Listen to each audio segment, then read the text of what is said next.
Hi everyone, my name is Nidhi Bhatnagar and I welcome you all in this channel. तो आज के video में हम क्या सीखेंगे? देखो, आज हम करेंगे क्लास 8th का साइंस का chapter number 1, crop production and management. तो चलो विदाउट डिले अपने वीडियो को शुरू करते हैं। ये बहुत इजी सा चैप्टर है, आराम से समझ में आ जाएगा।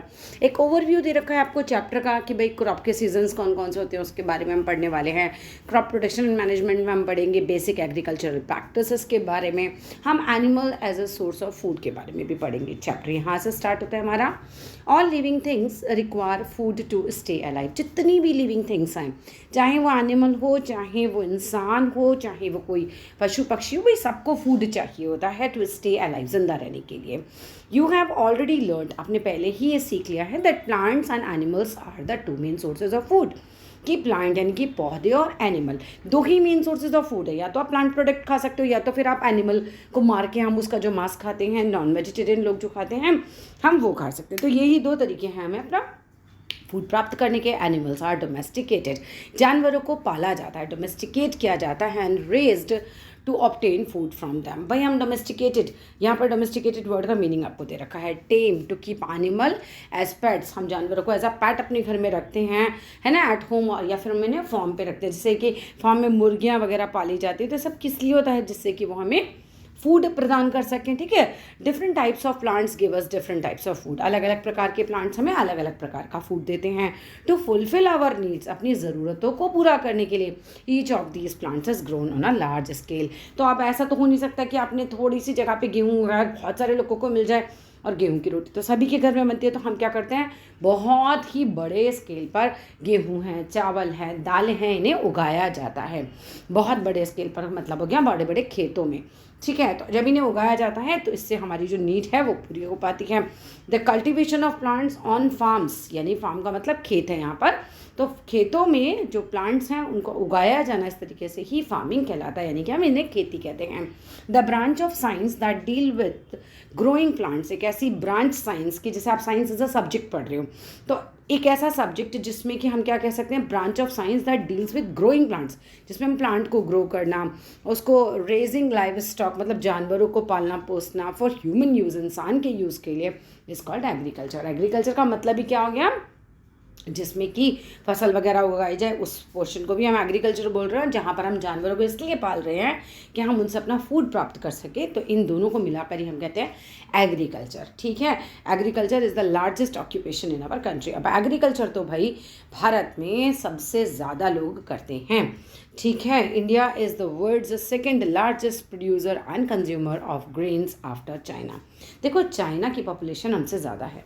अब चाइना में ज़्यादा लोग हैं तो ज़्यादा लोग खाना खाते हैं, ज़्यादा खाते हैं तो वे ज़्यादा उगाया जाता है। सेम एज़ इंडिया में सेकंड नंबर पे हम आ रहे हैं, तो हमारे यहाँ सेकंड नंबर पे हम कह सकते हैं कि हम प्रोड्यूसर हैं और कंज्यूमर भी हैं।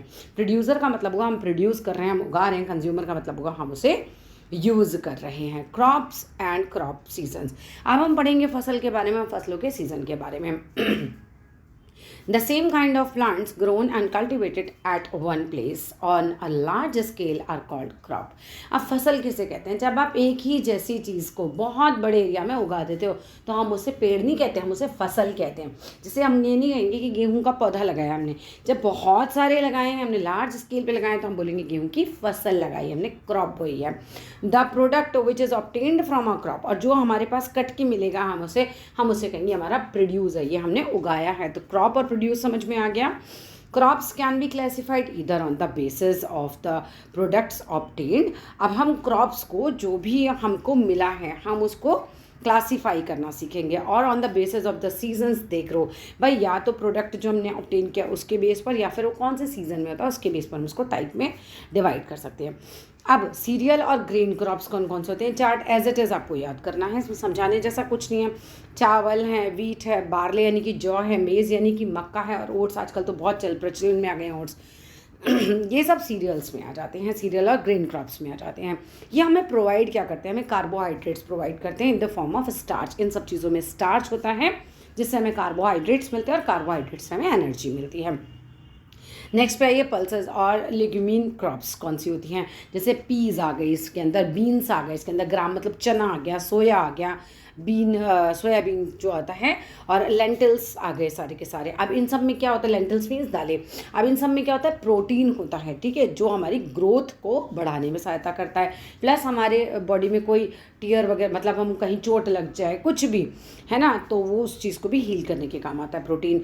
फाइबर क्रॉप्स कौन कौन सी होती है जिसमें फाइबर पाया जाए, जैसे कि कॉटन हो गया, हैम्प हो गया, जूट हो गया, ये इससे क्या होगा, इनसे कपड़ा बनेगा, ये फाइबर होते हैं फॉर क्लोथ। अब ऑयल सीड क्रॉप कौन कौन सी हो गई, मस्टर्ड हो गई, सनफ्लावर, ग्राउंड नट, कोकोनट।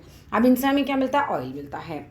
इसके बाद आता है ट्यूबर क्रॉप्स, ये कौन कौन सी होती हैं, इसमें पटाटोस आता है, टैपियोका आती है, इससे हमें स्टार्च मिलता है। शुगर क्रॉप्स में आती है बीटरूट, शुगर केन, इनसे हमें कार्बोहाइड्रेट्स मिलता है इन द फॉर्म ऑफ शुगर। अब रूट क्रॉप्स कौन सी हैं भाई, कैरेट हो गई, स्वीट पटाटोज हो गई, इनसे हमें स्टार्च और विटामिन मिलते हैं। ब्रेवरेज क्रॉप्स में आता है हमारा टी एंड कॉफ़ी, जो कि हमारा मतलब शाम और सुबह तुम्हारी चाय कॉफ़ी से ही शुरू होती है, तो ब्रेवरेज है। अब आइए, अब अगर हम बेसिस ऑफ सीजन्स के हिसाब से देखें तो दो तरीके की होती हैं। अब दोनों तरीके से अलग अलग सीखा है हमने। देखो ये हमने पूरा पढ़ा है various crops and there produce, ठीक है। अब हम यहाँ पढ़ रहे हैं सीज़न के हिसाब से दो तरीके की क्रॉप हो गई, एक तो राबी क्रॉप, दूसरी खरीफ क्रॉप। अब राबी कौन सी होती है, सोन इन अक्टूबर नवंबर एंड हार्वेस्टेड इन मार्च अप्रैल। राबी का जो फसल होता है वो अक्टूबर और नवंबर के टाइम हम लगाते हैं, एंड हार्वेस्ट मतलब इसकी कटाई करते हैं मार्च अप्रैल में। खरीफ की क्रॉप कब बोई जाती है, जून जुलाई में बोई जाती है, और जब इसकी कटाई होती है, इसको काटते हैं, जब ये तैयार हो जाती है वो सितंबर अक्टूबर में होता है। अच्छा, राबी को हम विंटर क्रॉप भी बोलते हैं, खरीफ को हम समर क्रॉप भी बोलते हैं। राबी क्रॉप के बारे में कि do not depend on monsoon rains, ये मानसून रेन पर डिपेंड बिल्कुल नहीं करती। As a water requirement of this crop is less, क्योंकि इसके अंदर पानी हमें कम चाहिए होता है। खरीफ क्रॉप की बात करें तो रिक्वायर प्लेंटी ऑफ वाटर, इसमें हमें बहुत सारा पानी लगता है, and largely depend on monsoon rains, और क्योंकि बहुत सारा पानी लगता है तो मानसून रेन पर डिपेंड है। ये एग्जाम्पल दे रखे हैं हमें दोनों क्रॉप्स के, राबी के दे रखे हैं wheat, mustard, barley. Mustard wheat मतलब गेहूँ, मस्टर्ड मतलब सरसों, बार्ले मतलब जौ, ग्राम मतलब चना, पी मटर, बीन्स वगैरह जो होते हैं। ये आ गए आपके राबी क्रॉप में। अब खरीफ क्रॉप में देखो एग्जांपल आ गए, जैसे राइस। अब राइस और पैडी में क्या अंतर होता है, जब चावल की धान, मतलब एक तरीके से धान बोलते हैं पैडी को, जब वो अंदर होता है, जैसे इसके बाहर की जो कवरिंग होती है उसके अंदर होता है, तब उसे पैडी बोलते हैं। जब कवरिंग से हम बाहर निकाल लेते हैं हम उसे राइस बोलते हैं, ठीक है। मेज़ हो गया, मक्का यानी कि पल्सेस हो गए, कॉटन हो गया, ग्राउंड नट हो गया, खरीफ क्रॉप्स के अंदर आता है। फिल इन द ब्लैंक्स आपको खुद भरने। आगे देखिए, बेसिक एग्रीकल्चरल प्रैक्टिसेस के बारे में पढ़ेंगे। The various activities that a farmer perform. अब बहुत सारी एक्टिविटीज़ हैं जो कि किसान परफॉर्म करता है to produce a good crop, अच्छी फसल उगाने के लिए। इसको हम बोलते हैं एग्रीकल्चरल प्रैक्टिसेस। इसको हम क्या बोलते हैं, agricultural practices. The basic agricultural practice are listed below. एक तो प्रिपरेशन ऑफ सॉइल, सबसे पहले आप सॉइल तैयार करेंगे जब जिसमें हमें बीज लगाना है। फिर उसके बाद सोइंग ऑफ, मतलब प्रिपरेशन करने के बाद सोइंग ऑफ सीड होगा, जैसे हम, या फिर क्रॉप ट्रांसप्लांटेशन भी हो सकता है, जैसे एक चीज़ हमने कहीं और उगाई, बहुत सारे बीज एक साथ लगा के, फिर उसमें से एक एक बीज निकाल के दूर दूर दूर दूर हमने पौधा जो है वो लगा दिया, इस तरीके से। मैन्योरिंग होता है, इरिगेशन होता है, protection of crops, harvesting and storage, ये सारा एक एक करके पढ़ेंगे क्या क्या है। सबसे पहले देखिए प्रिपरेशन ऑफ सॉइल, यानी मिट्टी को कैसे प्रिपेयर किया जाता है फसल लगाने के लिए। The first step of growing a crop, पहला स्टेप है फसलों को उगाने का, is to prepare the soil. आप मिट्टी को प्रिपेयर करते हैं। The preparation of soil involves ploughing and levelling. अब प्रिपरेशन में होता है प्लोइंग। प्लोइंग मतलब होता है कि आप मिट्टी को ढीला कर रहे हैं, जैसे आप फावड़े से या आप कोई भी इस तरीके का औजार जो होता है उससे लेके मिट्टी को खोद खोद के ढीला कर रहे हैं, उसको लूज़ कर रहे हैं।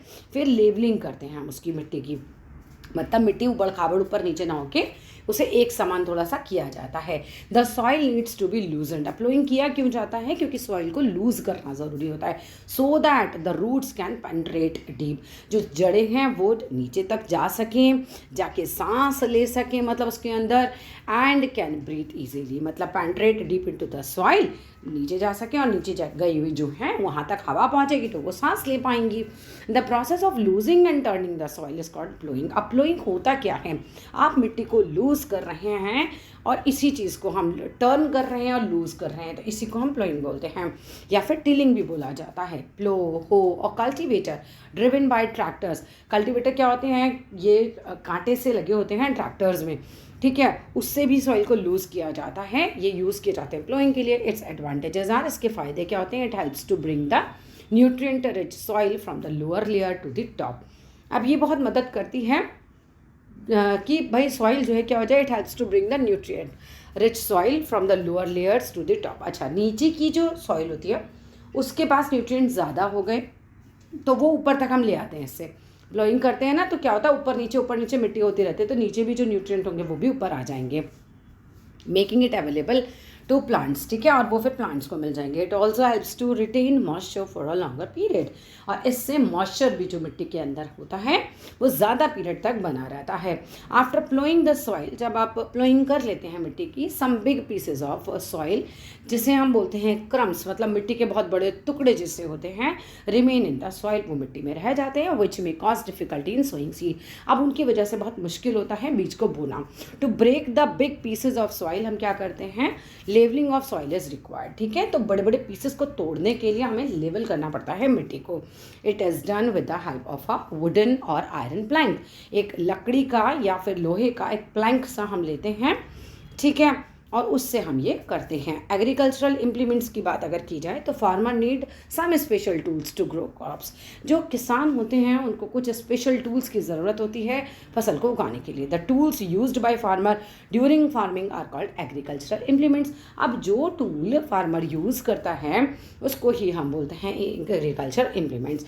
सम of the implements used for ploughing as follows. पहला प्लो होता है जिसे हम हल बोलते हैं। It is made of wood and iron, ये की लकड़ी से और लोहे से बना होता है। The strong triangular iron strip is called ploughshare. एक ट्राइंगुलर जो पार्ट इसका होता है स्ट्रॉन्ग सा, जो स्ट्रिप इसमें लगी होती है इसको प्लॉशर बोलते हैं। लॉन्ग वुडन का जो पार्ट इसमें लगा हुआ होता है, ठीक है, उसको हम क्या बोलते हैं, plough is called plough shaft बोलते हैं। इसको बनाने के लिए, ड्रॉ करने के लिए भी आता है, ये देख सकते हो आप इस पिक्चर में। ये प्लॉ शाफ्ट है, ये प्लॉ शेयर है। ठीक है, चलो आगे आ जाते हैं।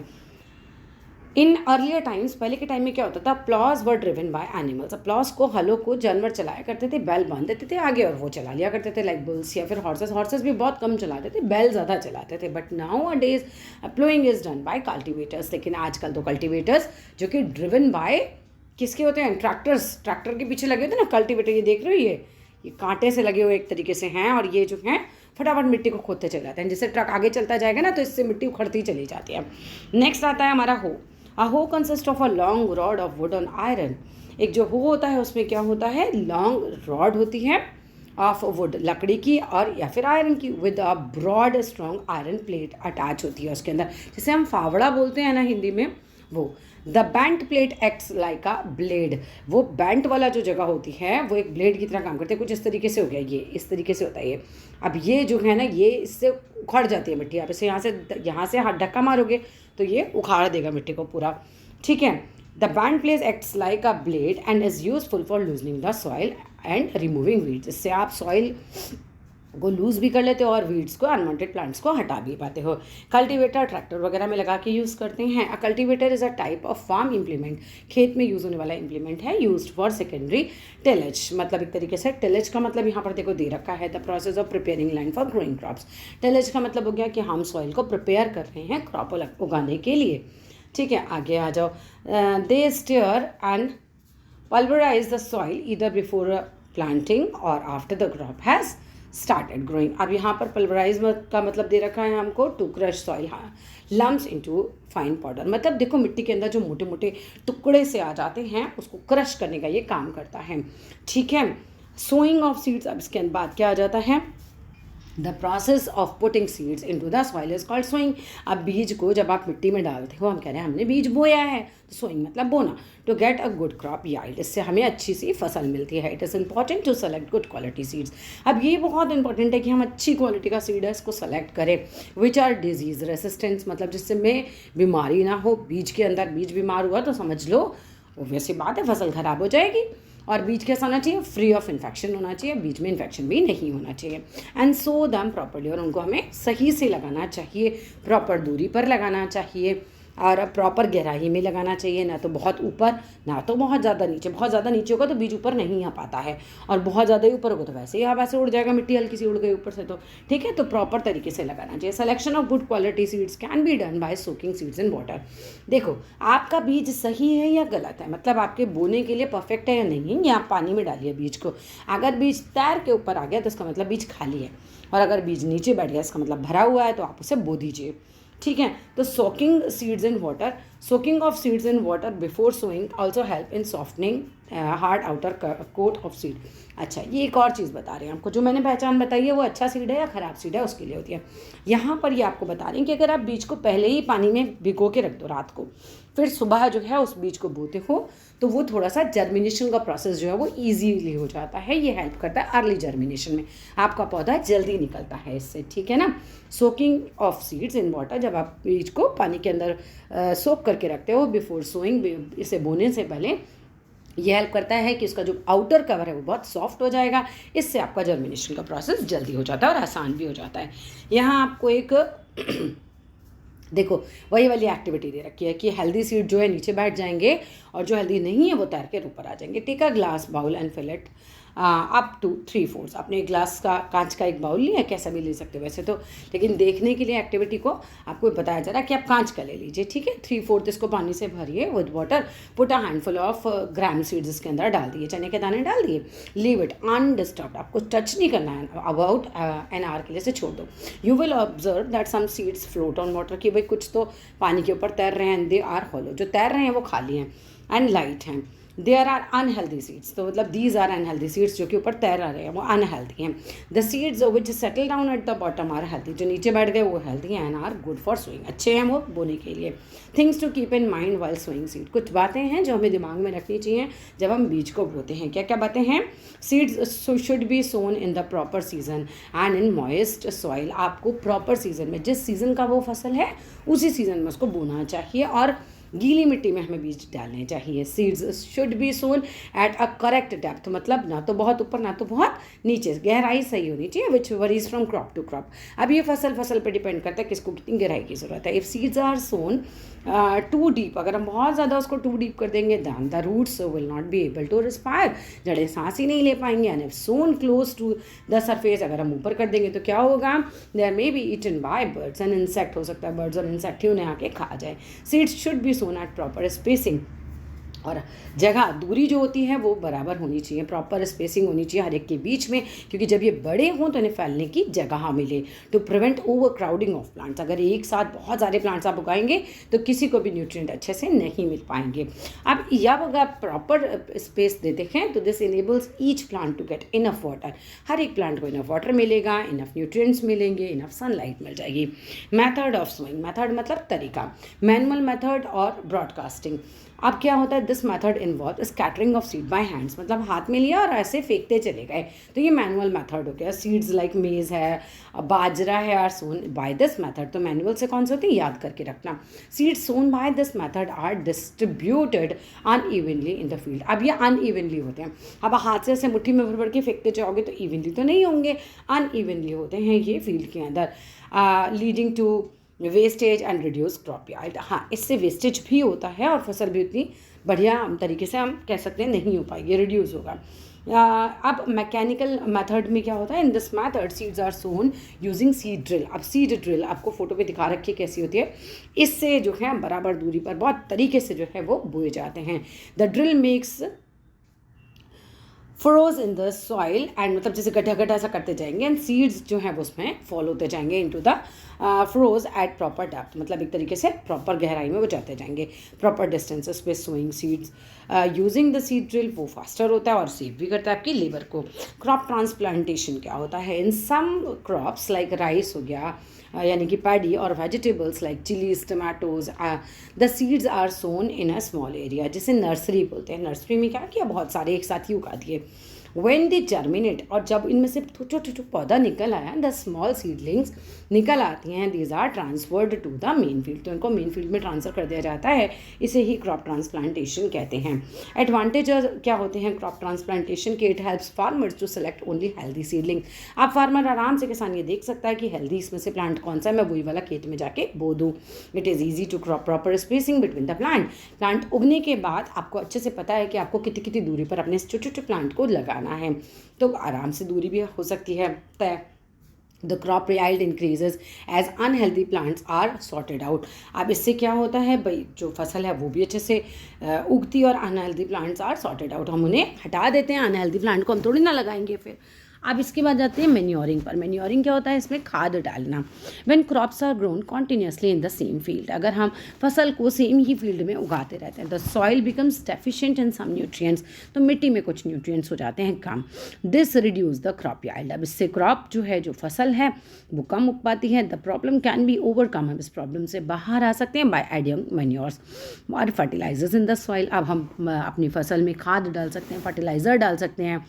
This process of adding manure to the soil is called manuring. फसल में खाद डालना, खेतों में खाद डालना मैन्योरिंग करना कहलाता है। नेचुरल वाली होती है मैन्योर, मतलब नेचुरल। मैन्योर क्या है? Manure is an organic substance obtained from the decomposition of plant. आपका प्लांट है या फिर एनिमल वेस्ट है, उससे हमें मिलता है। अब एक प्लांट है, वो प्लांट जो है वो टूट गया, गिर गया, या उसके पत्ते गिर गए, तो वो जो हैं वो मिट्टी के अंदर मिक्स होते जाते हैं धीरे धीरे और मैन्योर बन जाती है। ऐसे एनिमल वेस्ट है वो भी मिक्स हो जाएगा और हमारा मैन्योर बन जाएगा। Manures are added to the soil before और after the seeds are sown.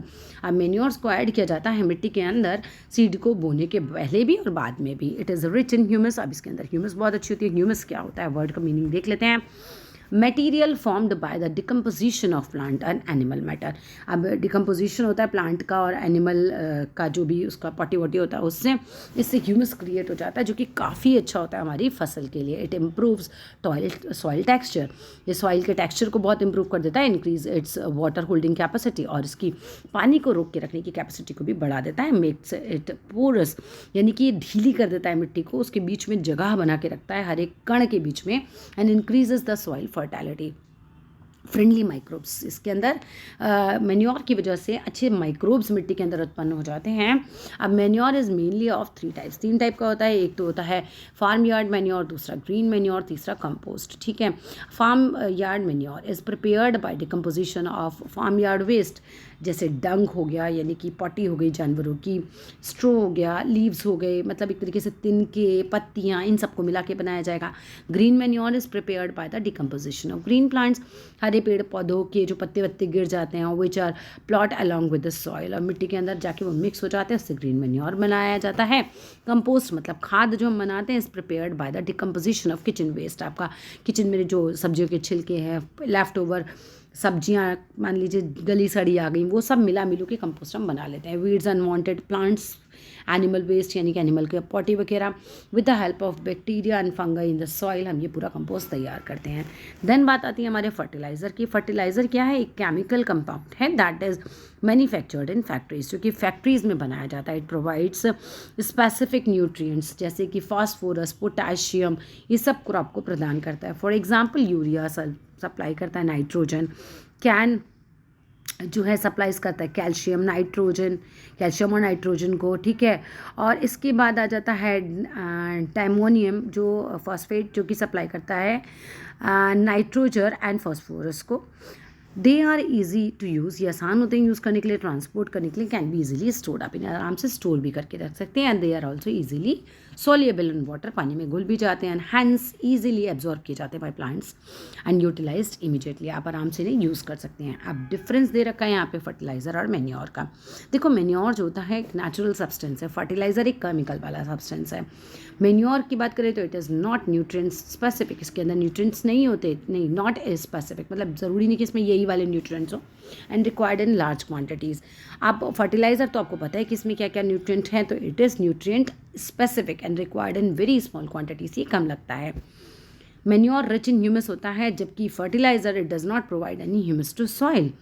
अब मैन्योर की बात करें, it is not readily soluble in water, आसानी से एकदम से नहीं घुल जाता, एंड इट स्लोली एब्जॉर्ब होता है बाय प्लांट्स।